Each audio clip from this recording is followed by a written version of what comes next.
unfortunately, I played out this entire game and the audio was not picking up for any of it. So I'm going to try re-recording audio over the game that I just played. Here I am analyzing the kingdom. I think the main thing to note is that there's not really any draw in this kingdom, pointing to Sacrifice and Spice Merchant saying something to the effect of, don't be fooled, they say +2 cards, but you have to trash a card to get that effect, so you're not actually net increasing your hand size, because you're playing one, trashing one, getting 2 back. The only thing that's technically draw here is Necromancer, because of Zombie Apprentice, which I'm trying and failing to locate at the moment, because it doesn't show up in the kingdom view. So Zombie Apprentice, once per turn, lets you trash an action for +3 cards, which is enough to net draw 1 card. Not enough to build an engine around, but something to note. So playing something resembling big money here, because you can't really build an engine. Option A, I think, here is Amulet. Generally, I think just like 3 amulets, and then you trash some of your junk, you gain some silvers, you buy provinces. It's like a decent card for big money. Other thing to think about is gardens. You got gains with Amulet and Squire and such. And there's also Raid in the kingdom, so you get a bunch of silvers with a Squire and Amulet. You can like double the silvers by buying Raid a few times. So you can get a fairly thick deck if you wanted to. And the question is, to what extent are you going for provinces versus gardens? Like, you could just go for an like out and out gardens rush, trash little if anything, and just fill your deck and buy gardens. I wouldn't rule that out. I think probably the better strategy here involves getting some degree of deck control, and then gardens can be the way that you score later in the game alongside provinces, but you're not like fully committed to the gardens rush thing. And part of the reason for that is this interaction that I'm probably noticing right about now between Necromancer and Squire. So Squire has an effect that when you trash it, you can gain an attack card. Now there's one attack card in the kingdom, which is Familiar. Familiar, come on, click on it, click on it. Good job, me. Familiar in your deck, I think, is a pretty strong card. Cantrip, give out a curse, that's good. The problem is, it's really quite a nuisance to get. You gotta buy a potion, which is actively harming your deck, and then each familiar you wanna gain, you gotta buy a familiar, and you're spending a bunch of your early turns buying a junk card, followed by a bunch of cards that do nothing for you. And so in a lot of cases, going for familiar is just slowing you down more than it's slowing down your opponent's deck. And so I think Familiar is generally a fairly weak card, but if you can get it via the like Necromancer Squire interaction, where you're trashing Squire for draw anyway, which is something you kind of wanted to do, and then getting a free Familiar off of it, then it looks a lot better. And so I think part of the reason you, to my mind, don't want to just go out and out Gardens Rush, fill your deck with junk, is because you can't make use of the Familiar thing as well. You're not playing the Familiars often. So a little bit of thinning into play a few Familiars to give out curses, and then some combination of Province and Gardens for scoring, I think, is roughly what this kingdom looks like. As far as openings go, I think on the 4, I was contemplating Necromancer and Spice Merchant. I'm really not a big fan of Spice Merchant on 4, especially when you're opening with like a payload card like Silver. Just because trashing your coppers early is a good recipe for not hitting price points. I think Spice Merchant becomes a much better opener when you can pair it with an Estate Trasher, which mitigates its main downside. And here there's 2 Estate Trashers in the form of Sacrifice, which normally costs 4, but here costs 3, and Amulet. And so I end up choosing Spice Merchant because I think it pairs well with either of those 2 options. But I think Necromancer is also a pretty decent opener. It's a card you're going to want soon anyway. And also can be a Trasher, because you can play it using Zombie Mason to trash the top card of your deck. And so for the 3, there's Amulet and Sacrifice. In general, Amulet's definitely much better than Sacrifice. 1 play of Amulet can trash you 2 cards. The upside of Sacrifice for trashing estates is getting 2 victory points. In this kingdom, I think you could at least consider Sacrifice. For 1, it's a weak kingdom, so like the 2 victory points matter a little bit more than usual. And for another, if the plan, I think ultimately you want to do like Necromancer trashing Squires to gain those familiars, but you're not guaranteed to line up like Necromancer and Squire in the same hand. And Sacrifice is better at trashing Squires than Amulet is, because you're getting +2 cards off of it, which is not bad. Whereas Amulet would trash it for no benefit. So a potential argument for Sacrifice would be, it's a little bit worse at trashing the estates, but it can save you in a hand where you draw your Squire with your Sacrifice, but not your Necromancer. I went with the Amulet, and it paid off here. Finding Amulet turn 3 is a lot better than finding it turn 4, because it's a duration card. So you play it turn 3, it trashes 1 card turn 3, 1 card turn 4. When you shuffle your deck before turn 5, you've already got 2 cards out of your shuffle, and your Amulet's back in your deck. Whereas if you find it turn 4, your Amulet's missing the shuffle, and you're only trashing 1 card. Here, I don't know what I'm about to do. I don't recall. So I don't think the 5 looks any good. Trading. Oh, look, yeah, I was contemplating trading post to this point. I think Trading Post would not be a bad card here for thinning, but there's a bunch of other thinning, and if you don't have the 5/2 and you already picked up like Spice Merchant Amulet, you don't need Trading Post on top of those other things to get thin. So hitting 5 isn't a priority, so that rules out taking +1 coin. And so I think the options here are trash a copper and buy something worth 3, like a second amulet maybe, or a Squire for the eventual Necromancer plans, or just gain a silver and buy a 4 cost. And this I think goes back to that question of like what's the end goal? Like to what extent do you want to get really thin versus not? Copper a lot less bad than a state. I think I end up choosing to just gain a silver, gain a 4 because I think the 4s look better here.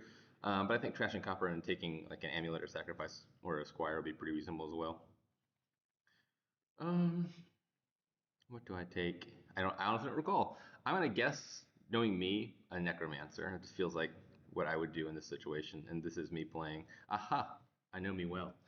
Um, I think a second Spice Merchant wouldn't be out of the question, but I don't think thinning is important enough here to want that. And Spice Merchant is going to be like a weak-ish card later on. Uh, I think the thing that makes double Spice Merchant look a lot more appealing is when you can trash the Spice Merchants for benefit. And you kind of can do that here because you can Zombie Apprentice them for +1 card. And so there's some argument for a second Spice Merchant because you thin your coppers fast and then you can kill the Spice Merchants for benefit later. I would almost never take double Spice Merchant in a kingdom where you can't trash the Spice Merchants again via some other means.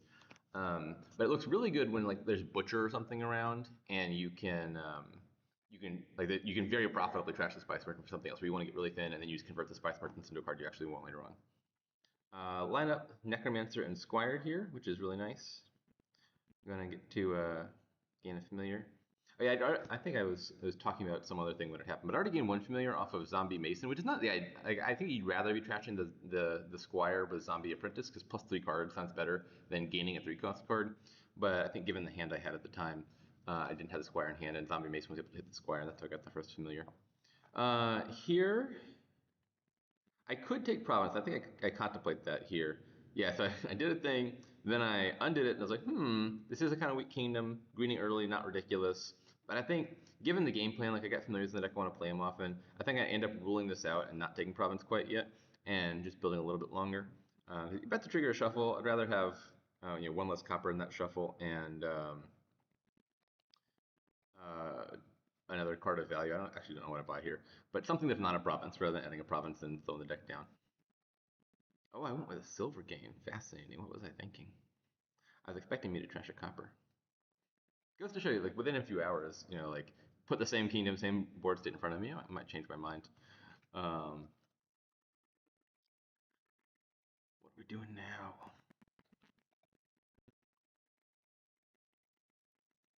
I do find this kingdom a little bit. I definitely taking Squire for +5 here for sure. Yeah, you get a bunch of money, and I still don't think Province looks all that great yet.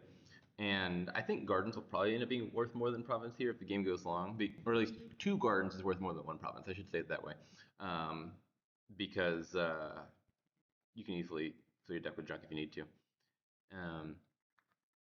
And I do think this game kind of lacks what I would say like a grand strategy of sorts. Like there's a bunch of stuff you kind of want, like you kind of want amulets and you kind of want a thin and you kind of want provinces, you kind of want gardens and stuff. But it's not like super clear what the path is here, what cards you get in what order. Beyond, I think it's worth doing the familiar stuff early, and then you just kind of play it out and see where it goes. But I think throughout this game, I was fairly indifferent between like, am I really trying to hit 8 for province or am I trying to get to pivot into a gardens thing later on?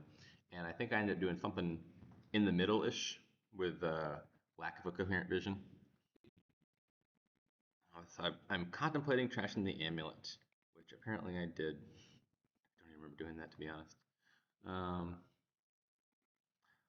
So this is a good example of one of those hands that like might change the decision that you made for over the long term. Is you line up a hand where you can put 10 silvers in your deck, all of a sudden Garden starts to look a lot better. It's like, because that hand exists, I think from here on out, I'm mostly focused on, I want the Gardens. Have the shuffles worked out differently, maybe it turns out that you'd rather go for provinces a little bit more heavily and Gardens a little bit less. But that hand, I think, was one of the ones that made me think, okay, Gardens it is after all, because 10 silvers looks pretty good for a Gardens deck.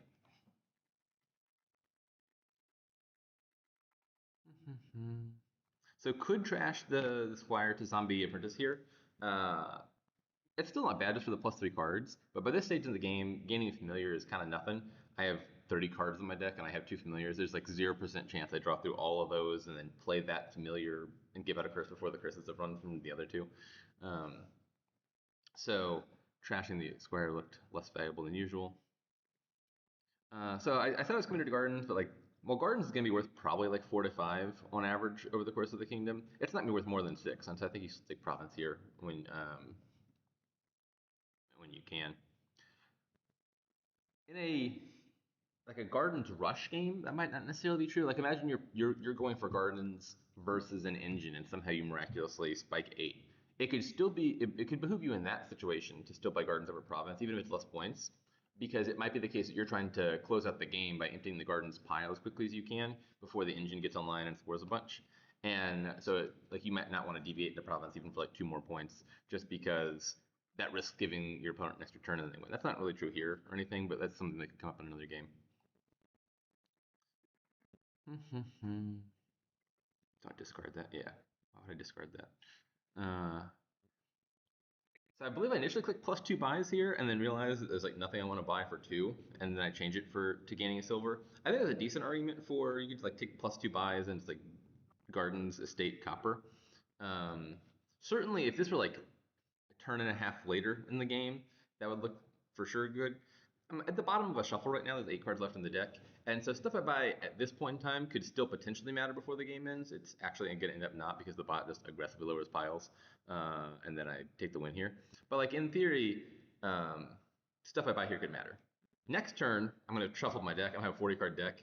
From that point on out, like had we gotten to like this turn, I would say at that point you buy just whatever the hell you want for points, and it doesn't even matter about deck quality. Buy all the coppers you want because you're probably not seeing this card before the game ends.